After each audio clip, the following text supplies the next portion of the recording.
Hey everyone, we're here for our next session. We have Alejandro from Open Money Initiative, and he'll be doing a talk on stablecoins for financial inclusion. And I'll let him take it from here. Yeah, thanks, Sinju. Hi, everyone.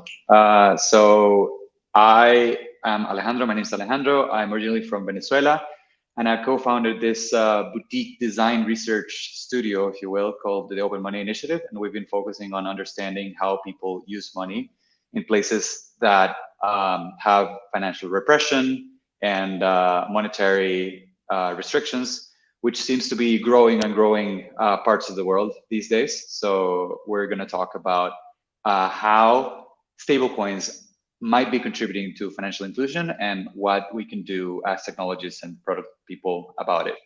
So let's get started. For the past 3 years, we have been working, the people who founded the Open Money Initiative and the broader community of open money believers.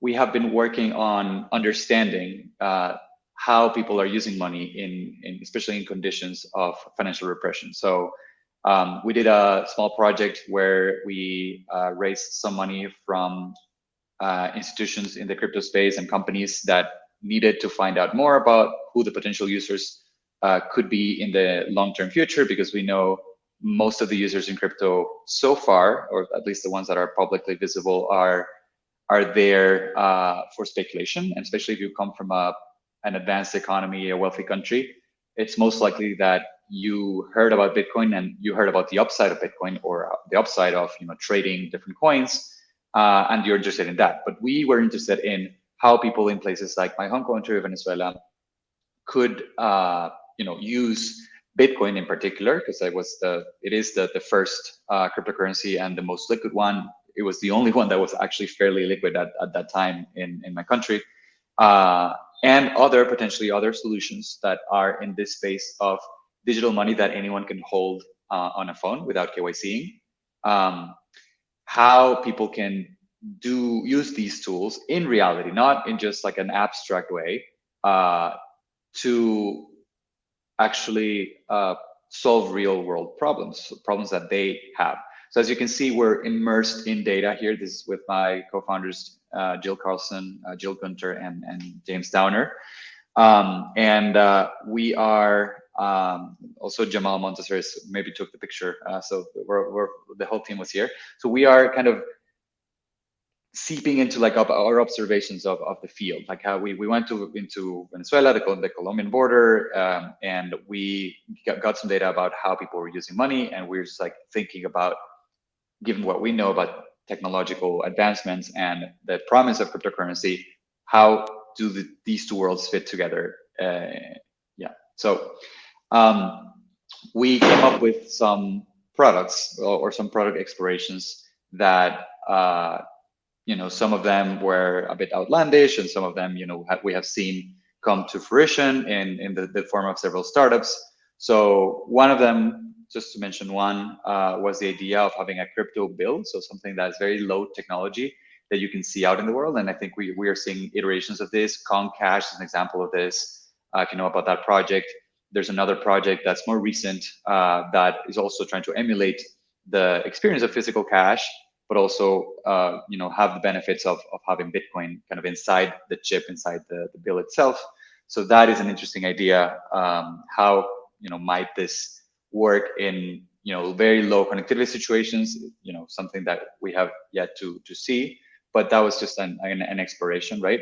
The other one that I think has become more of a reality, especially in places like Venezuela, like Argentina, where there's huge demand for the US dollar in particular, was an app that lets you hold USDX, that's the generic USD stablecoin, and you can deposit and withdraw balance of USDX, and you could use a local exchange to leverage, or not to leverage, but to exchange between USDX, this fictional stablecoin, and the local currency that you have to use on a day-to-day basis. So we have seen this in the form of different apps.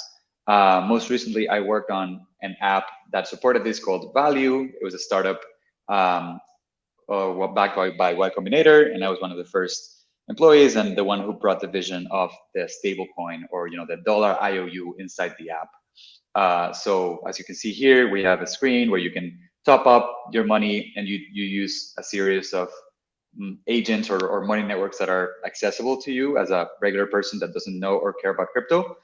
But also you are able to do so without navigating a very complex interface or becoming a trader or knowing that you're dealing with crypto in the background. And this turns out to be very important if you want to onboard people who are not into the technology for the technology's sake, but also because, or rather, especially because they want to use dollars in their day-to-day life, and they have no easy way to do so. And this was the case for Venezuelan migrants in Colombia, which were our target, who wanted to remit money to their families. So Venezuelan migrants in Colombia earn money in Colombian pesos, which are arguably a much harder currency than the Venezuelan bolivar. But they had no way to send this money in Colombian pesos to their families, because Colombian pesos are not widely accepted in Venezuela. The currency of choice of most Venezuelans was becoming the US dollar, and particularly the US dollar in cash. So we were trying to see if we could digitize the Colombian peso and convert it into a dollar denominated asset, and then send that over across the border, if you will, and so that people would be able to cash out whenever they wanted to. So that was what we worked on for a couple of years. And then, the pandemic hit, it changed many things. And we are now sitting in a very different world where, nowadays we have a huge influx of stablecoins in the crypto market in general. And as you can see, we have Tether stands at $68 billion of market cap, and USDC is catching up. Now it's at 54 billion. And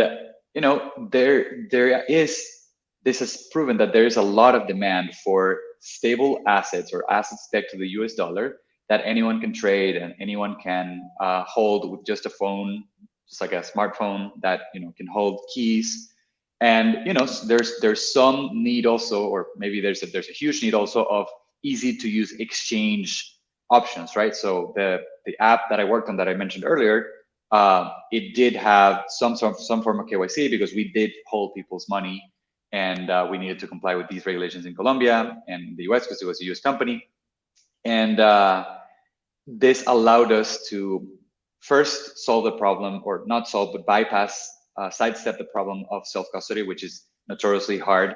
Most people don't have good mental models for self-custody, and some people have tried to crack this with models for social recovery and so on, but we have not arrived at a space where the average person is comfortable or is actually safe with self-custody. Most people do lose their funds eventually if they self-custody, so unfortunately, but I think we are heading there.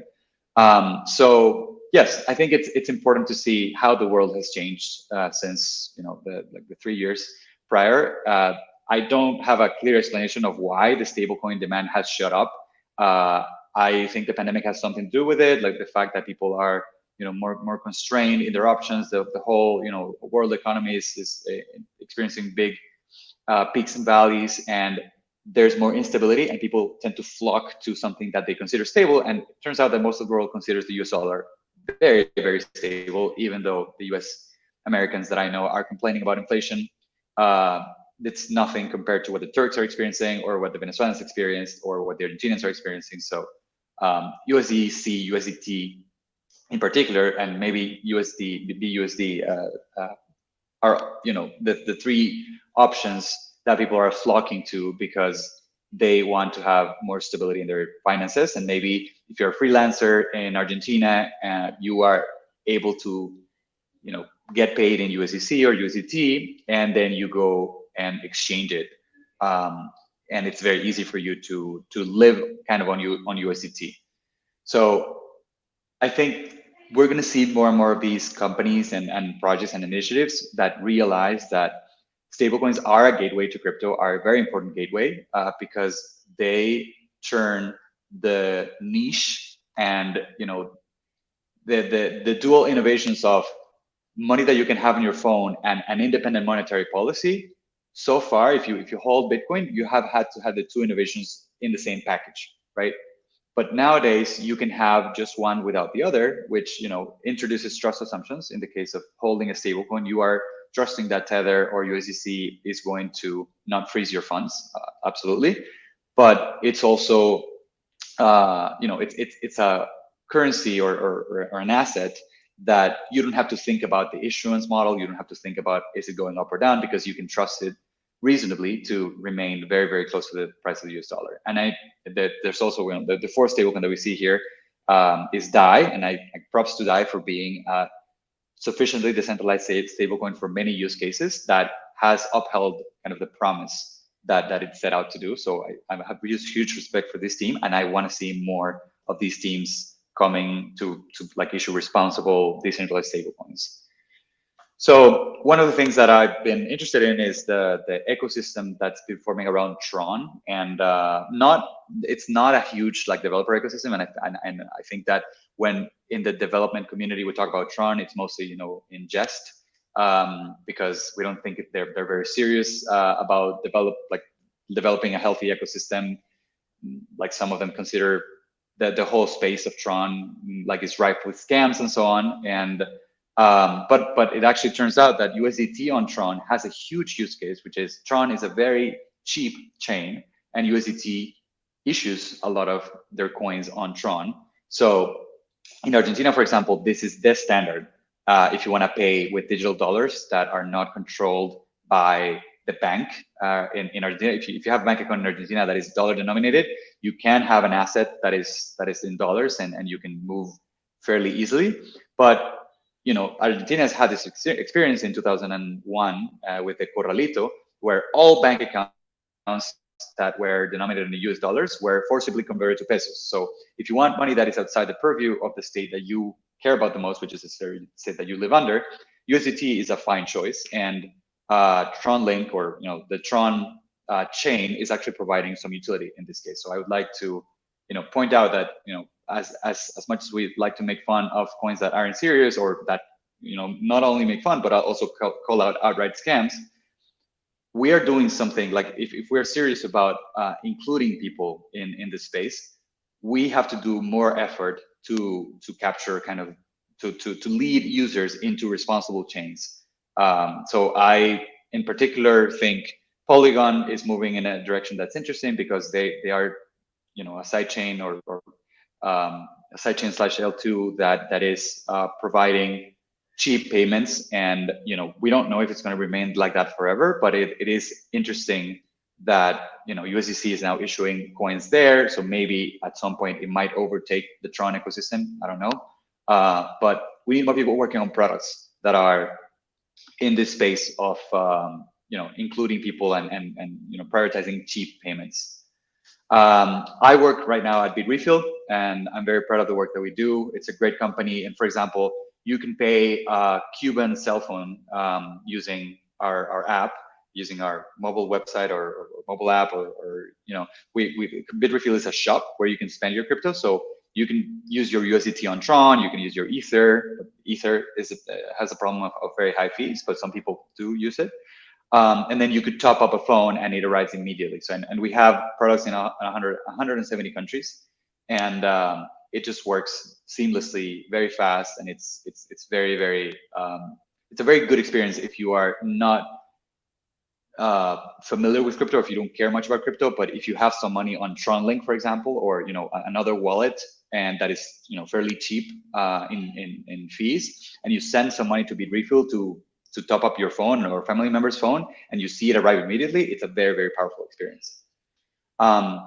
And then right now, I'm currently in El Salvador, where there's an experiment going on, as you may know, with Bitcoin adoption. And I think what goes a little bit below the radar with this whole Bitcoin adoption narrative in El Salvador is that the Chivo wallet, which is what the government wallet that they launched, and most of the Salvadorans who have ever touched crypto in some fashion are Chivo wallet users, and there appear to be hundreds of thousands, perhaps millions of users. That we don't have the official estimates or the official numbers, but there are a lot of users of this wallet. And they have their own kind of stablecoin. It's not interoperable, so it's maybe not fair to call it a stablecoin, but they have their own dollar IOU alongside with the Bitcoin balance. And I think this is the feature, if it takes off, if they do everything else right, which is, to maintain a healthy and functioning infrastructure that lends itself for people to trust it, which is, very difficult. And as a government, most governments are not in the business of making financial infrastructure available and easy to use and reliable, but maybe the Salvadoran government will pull it off.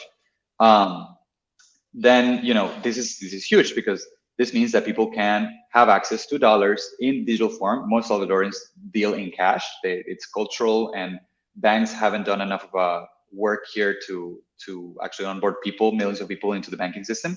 So digital dollars is something that's useful to people, because you can pay your bill, for example, with your phone, and you don't have to do a line or take a bus to another town and do the line. So at BitRefill, for example, we allow people to pay their bills using Bitcoin, using the Chivo wallet or other wallets, because we support Lightning and it's very low fees and so on.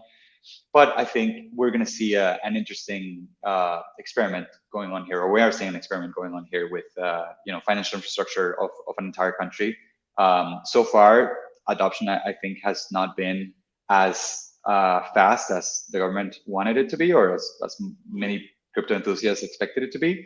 But nonetheless, it's an interesting space that we should still watch for. This is what's happening today. And I want to talk a bit about the future. So this is a tweet by Balaji Srinivasan. He says two kind of stablecoins. Fiat coins are pegged to an external fiat currency like USD, directly or indirectly. So these are the coins that we have been talking about so far: USDT, USDC, DAI. We are very familiar with them, and most people, again, today want to save in dollars. Like I would say, around the world, if you ask 10 random people around the world, maybe 8 of them will say that the dollar is the currency where they would hold their money, most of their money. And then Balaji talks about flat coins, which is a new concept, right? Flat coins are newer. If fiat itself starts to inflate, it isn't really stable. So a flat coin optimizes instead for price flatness versus an on-chain basket of goods.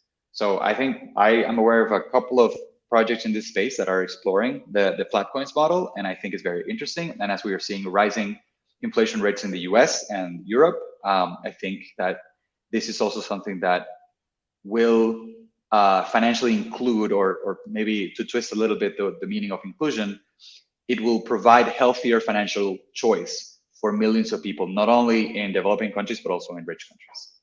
So that was it. So if you want to contact me, here's my Twitter and here's my email. And thank you very much for the time. Thanks, Alejandro. This was great. So we are done with our conference. Thank you guys so much for tuning in. We'll see you at the next one. Thanks.